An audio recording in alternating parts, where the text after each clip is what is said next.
Trabajadores Lecheros de Argentina promueve la educación, la salud, la cultura y el deporte. ATILRA, 70 años, alimentando los sueños argentinos.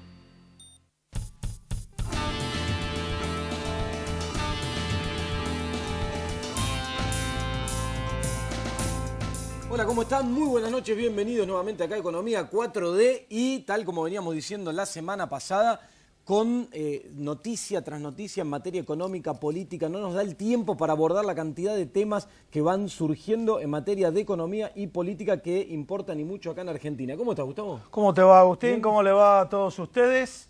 Todos en alerta, señores. Hasta el sector empresario está en alerta. El sector vitivinícola dijo esto es casi como la resolución 125, ¿no? El vitivinícola sí, un sector que enseguida reaccionó frente a esta decisión. Recordemos, en materia de reforma tributaria, cuando comunica los detalles de la reforma que, vale aclarar, van a mandar al Congreso. No es que esto ya empezó a regir y ya es así. Es una reforma que el Poder Ejecutivo, y la comunicó el ministro Duhovne, manda al Congreso de la Nación para que tome forma de ley y se apruebe. Uno de los puntos vinculados con impuestos internos es el aumento a bebidas alcohólicas. En particular, lo que generó este conflicto que vos marcás, el caso del vino, que pasaría de un gravamen de 0, de no tener, como en la actualidad, a alrededor del 10%. ¿Sí? Esto puso en alerta al sector vitivinícola, clave en las economías regionales que vienen atravesando ya una situación delicada y que suman ahora esta cuestión. Esto despertó que desde mucha representación, cámaras, bodegueros, etcétera, hayan salido públicamente a manifestarse y a tratar de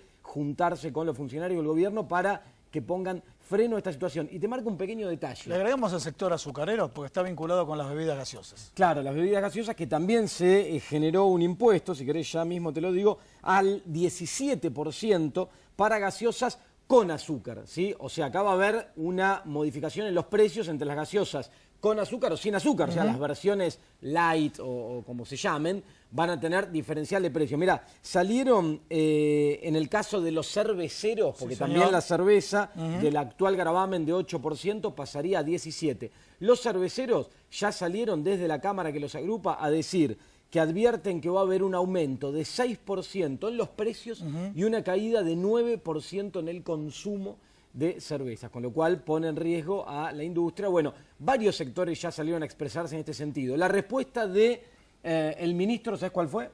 Hasta ahora, en realidad del jefe de gabinete, Marcos Peña, ¿cuál fue? No hay ningún sector económico en la Argentina que pierda con esta reforma y las economías regionales se ven todas beneficiadas. Bueno, pasamos a otros sectores en alerta. Los jubilados, el sector previsional. Hoy nos acompaña el doctor Cristian D'Alessandro. El título sería la forma con que se actualizan las jubilaciones y presumiblemente el aumento de la edad jubilatoria, pero principalmente la forma como se actualizan las jubilaciones, lo cual arrastra también la asignación universal por hijo.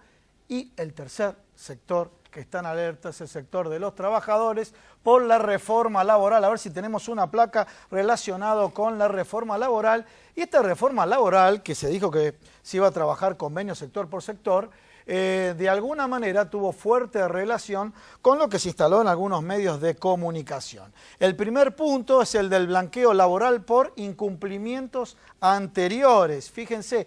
Y dentro de la reforma laboral hay un cambio de concepto de la definición de trabajo. Siempre el trabajador tiene una situación intrínseca de debilidad y ahora parece que la definición de trabajo buscan equiparar la relación del empresario. Quien te da orden es tu patrón, no es otro. Y esto es una situación de debilidad intrínseca, cambian el concepto de definición. Bueno, vamos al primer punto. El primer punto está relacionado con el blanqueo laboral por incumplimientos anteriores. Bueno, se extiende la acción penal, se eximen las multas, se reconocen 60 meses, o sea, 5 años si estuviste de manera irregular. En definitiva, el empresario que pagó siempre va a decir, pero terminan beneficiando a aquel que tuvo la gente negro tanto tiempo. La tercerización laboral, ¿te acuerdas, Agustín, que lo comentamos en el programa? No demos nombre para evitar algún tipo de suspicacia, pero a ver, en el sector textil, las grandes marcas que vos usás, que usan tus hijos y demás, contratan talleres.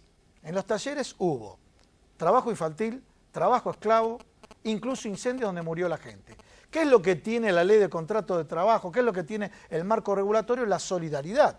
Si vos armás una empresita trucha, chiquitita, que puede ser insolvente y concursarse, pueden contratar, pueden accionar contra la empresa principal. Se elimina esta figura, o sea, se van a multiplicar la cantidad de empresas tercerizadas que en definitiva, de última, se concursan, no hay indemnización, no hay accidente laboral, bueno, y todas estas situaciones que mencionamos que ya se dieron en nuestra historia, ¿no? Lamentable historia. Indemnizaciones que pretenden cambiar la base de cálculo, como dijo Agustín, son proyectos que se elevan, obviamente desde la CGT ya están en estado de alerta, pero la base de cálculo es sobre el salario. En definitiva, si cobras vacaciones, premios, todo eso, horas extras, todo eso no va. El fondo de cese laboral, otra de las modificaciones. A ver, quiere parecerse a lo que es la industria de la construcción. La industria de la construcción, obviamente, se realiza una obra, un edificio, se termina el edificio y se crea ese fondo de desempleo. Pero el resto de los trabajos son de tracto sucesivo. Entonces, este tema de generar un fondo de desempleo, ¿sí?, generó bastante ruido dentro del sector de los trabajadores. Y la reducción de las contribuciones patronales, y acá te doy pie con este último punto, a el déficit fiscal. Porque aquí voy, lo quieren hacer en forma escalonada, del 21 al 19%, no lo van a aplicar para las obras sociales sindicales, para las pymes la reducción escalonada es del 19 al 17%, pero, a ver, ¿qué nos encontramos? Nos encontramos que este beneficio es de 42.000, o sea, esta reducción que le van a sacar al sector empresario es 42.000 millones de pesos.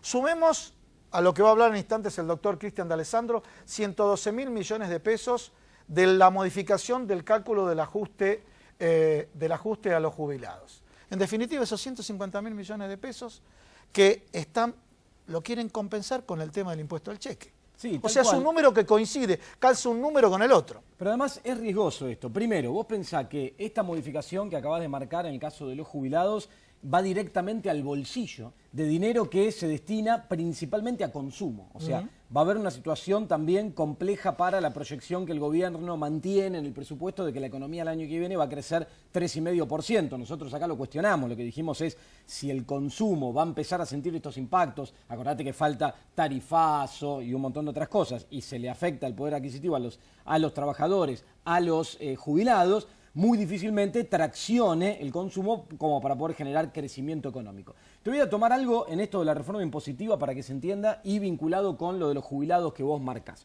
Nosotros acá te venimos contando programa tras programa cómo viene creciendo el endeudamiento y marcamos la preocupación sobre eso. La consecuencia del crecimiento del endeudamiento son las políticas de ajuste.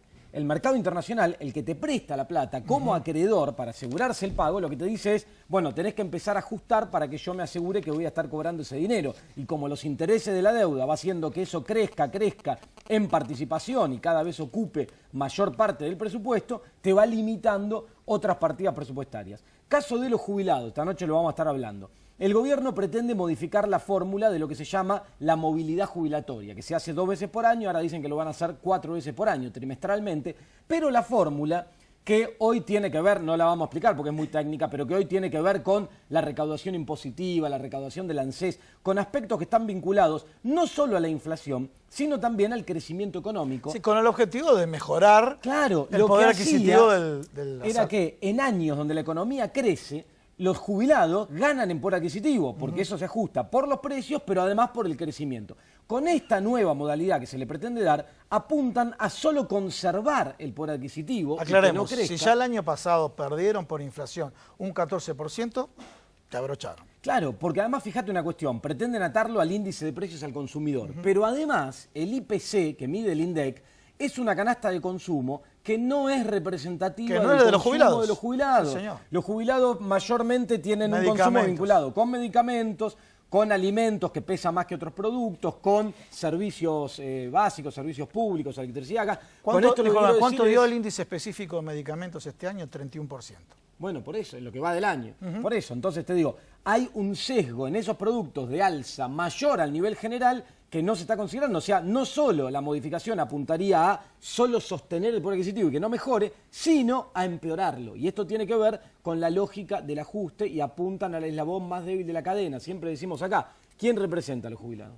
¿Sí? Ese es un tema que hay que seguir de cerca. Bueno, señores, estos temas, muchísimos temas más. A ver, un tema que estuvo instalado desde principio de año, creo que alrededor del mes de marzo, abril y demás, el tema de Sancor, ¿sí? Vamos a tener al secretario general de ATILRA que nos va a contar cuál es la situación actual de Sancor y también, para todos ustedes, nos va a comentar, hubo una modificación en el convenio colectivo y las características que tiene el mismo. Dale, arrancamos la nota primera con Héctor Ponce, como acabas de nombrar, del sindicato de ATILRA, y después en el segundo bloque seguimos con el resto de los invitados y de los temas que te acabamos de contar. Vamos un pequeño corte y arrancamos.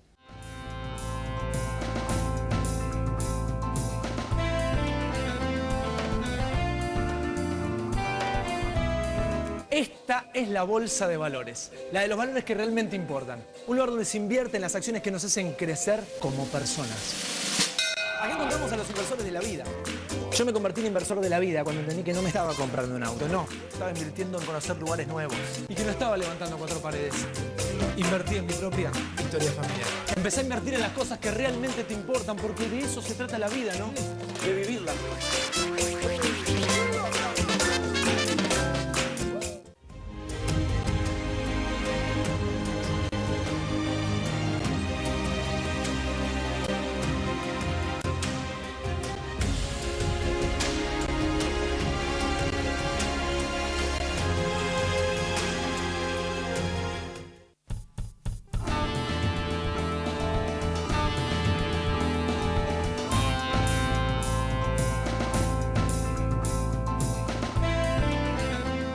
Bueno, comenzamos el programa. Arrancamos con la editorial, con reforma impositiva, reforma laboral. Bueno, primero, Nobleza Obliga, tu opinión sobre la reforma laboral. Es mala noticia para los trabajadores.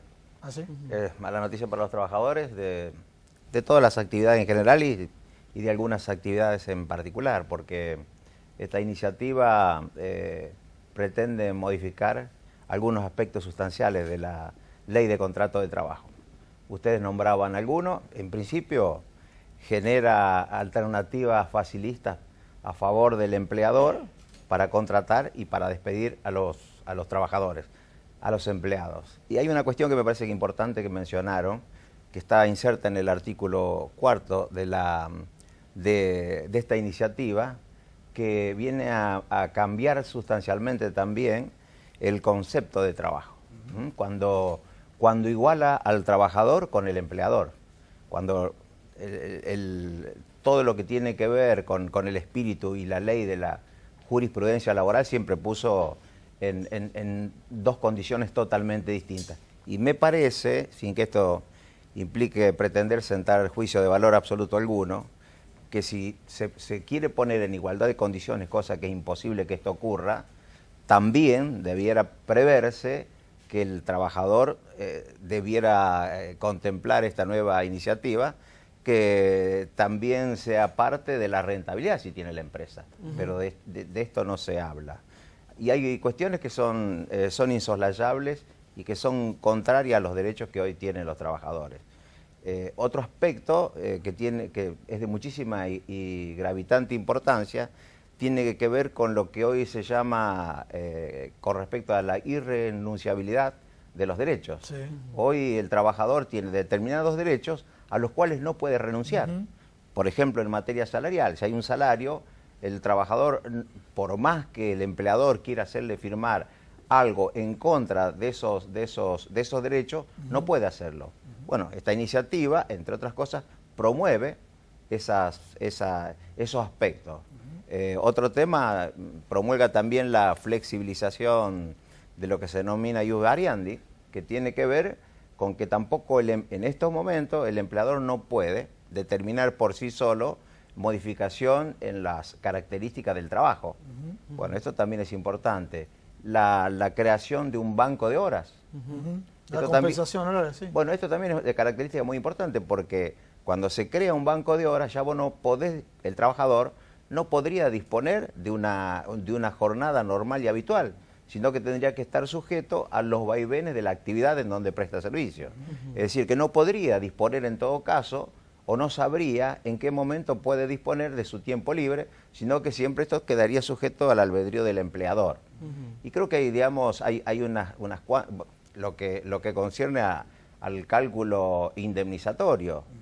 El cálculo indemnizatorio baja notablemente, porque se eliminan horas extras, se eliminan comisiones, se elimina el aguinaldo, con lo cual el cálculo indemnizatorio baja ostensiblemente. Y la creación de un cese de trabajo en donde con un aporte del empleador, pero también que puede ser con un aporte del trabajador, se genera un fondo de cese de trabajo por medio del cual el trabajador estaría financiando su propio despido. Son aspectos muy complicados y realmente uno ve que todos tienden a desfavorecer los intereses del más desprotegido, que en este caso es el trabajador. Sí, y esta tendencia a la flexibilización que nunca generó empleo en Argentina en etapas anteriores. Bueno, esto también históricamente está probado que la flexibilización, esto si nos queremos remontar a épocas pretéritas, pero muy cercanas en el tiempo, la década del 90, cuando se pretendieron, sobre pretexto de crear fuentes de trabajo, flexibilizar las relaciones laborales, muy por el contrario, no ocurrió nada de eso. Lo único que se consiguió es que haya precarización laboral, que los trabajadores con trabajo, a partir de la flexibilización, ganaran menos, tuviesen menos derechos, y que esto no haya bajado la tendencia a la desocupación. Entonces, este es un remedio que lamentablemente ya fue probado. Héctor, se habla mucho del convenio de ATILRA en particular, y ahora con estas modificaciones que hay, esta propuesta de reforma laboral, ¿cómo se verían reflejadas estas cosas específicamente?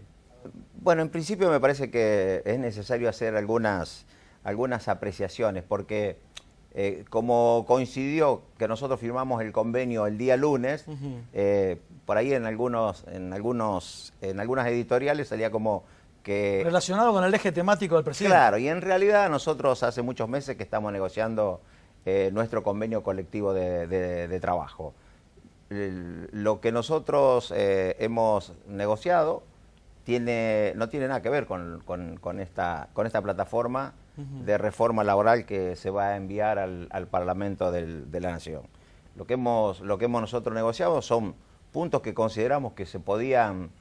A ver, ¿y por qué se duró tanto en el tiempo para llegar a firmar un nuevo convenio colectivo de trabajo? Que en realidad no es un nuevo convenio colectivo de trabajo, sino que es al convenio colectivo de trabajo que ya teníamos y que había sido suscrito en el año 1988, se le realizaron adendas que modifican algunas de las cláusulas que teníamos.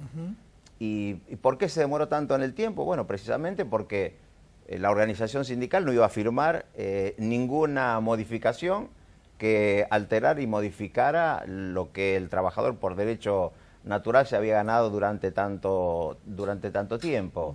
Y además también porque nosotros necesitábamos, como lo hacemos normal y habitualmente, someter el resultado de esa negociación a una Asamblea General de Delegados Congresales, que es la máxima autoridad que tiene la organización sindical.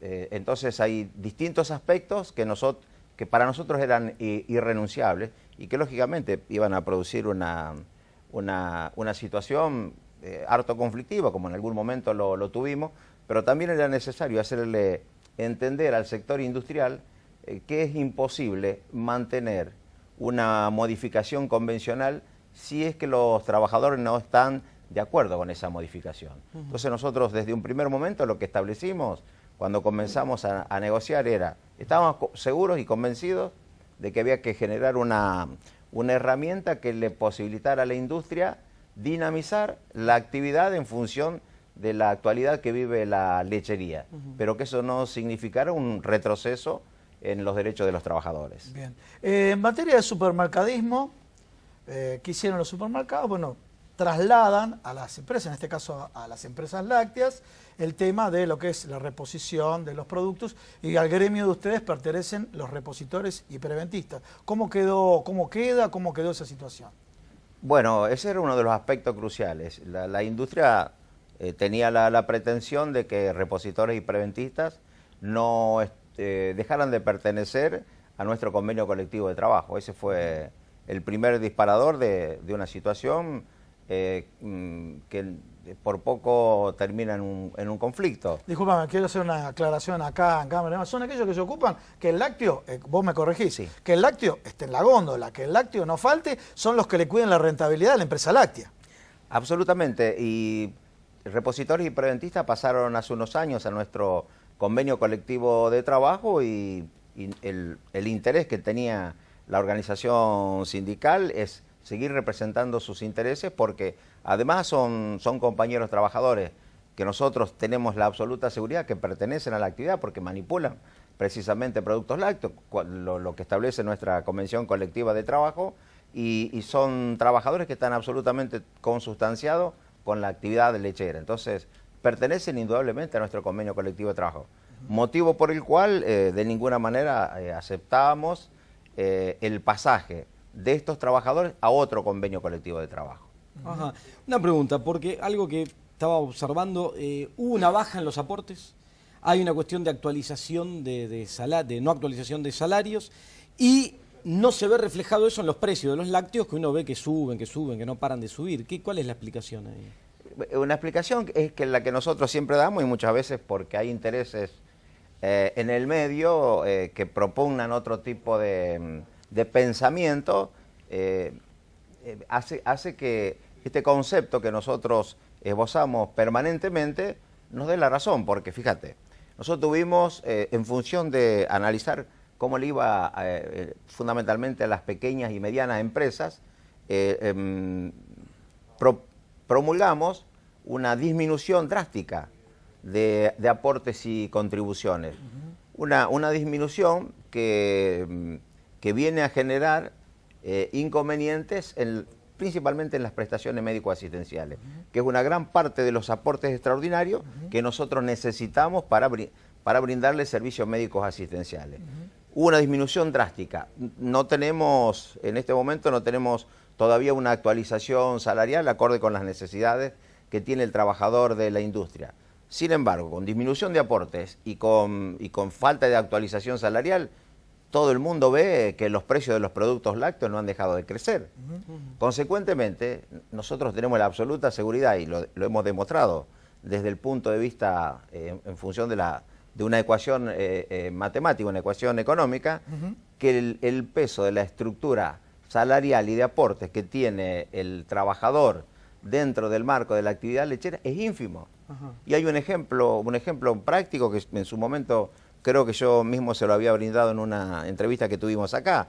Una leche ultra pasteurizada que la gente paga 27 pesos en góndola, de esos 27 pesos, 1 peso con 20 centavos son los que pertenecen a la mano de obra, y no solamente a la mano de obra, sino que pertenecen a la mano de obra del trabajador lechero y todos los aportes y contribuciones que tiene que hacer la industria. Consecuentemente, el impacto, ya sea del salario como de los aportes y contribuciones en todo sentido que tiene que ser la industria, son bajos en relación al costo final que tiene el producto lácteo terminado. Ese es el motivo por el cual, a pesar de haber disminuido los aportes a la organización sindical, Los precios subieron. los precios no solamente que no bajaron, sino que no han dejado de subir.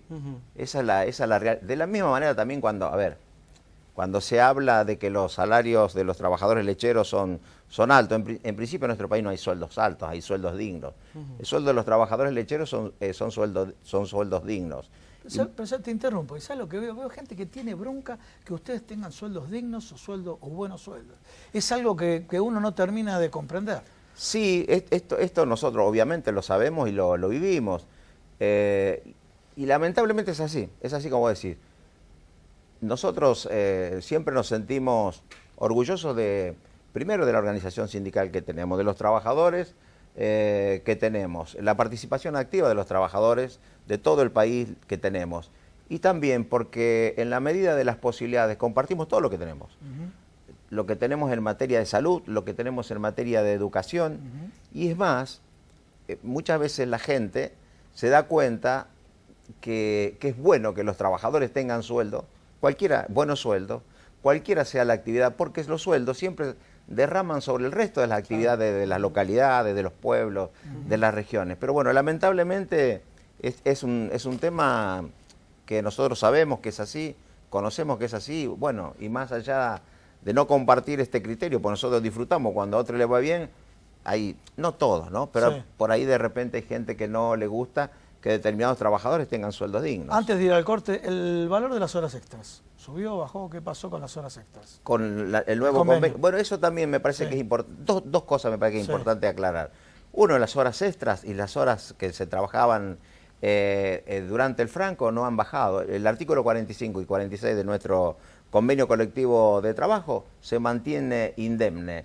La persona que tiene que trabajar durante el Franco cobra las horas al 150%. Lo que sí se ha creado es una alternativa del trabajador franquero que puede trabajar durante 2 días, únicamente durante 2 días a la semana.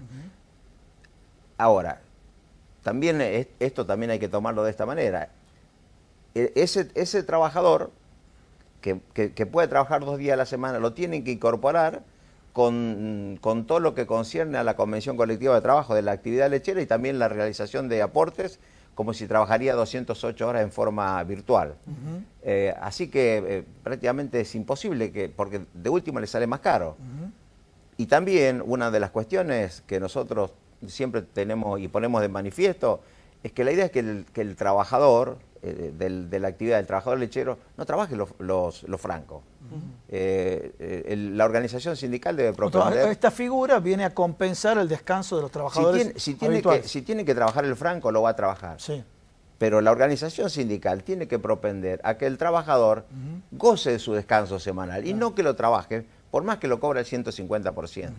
Esto de alguna manera significa poner las cosas en donde tienen que estar. La organización sindical está para proteger al trabajador y no exponerlo a una situación fundamentalmente en el aspecto físico por encima del interés económico que en este sentido puede haber. Etienne, después del corte vamos a hablar de Sancor Sí. y un congreso internacional que van a hacer ahora. Que nos cuente Sí. qué nos dice de Sancor. Y hablaba antes de las prestaciones de salud. Veía por ahí que están por instalar, mejor dicho, un equipo de tomoterapia, que es único Sí. en el país. Bueno, Pero lo hacemos digo, después del corte. esas ¿puede ser? cuestiones, Vamos.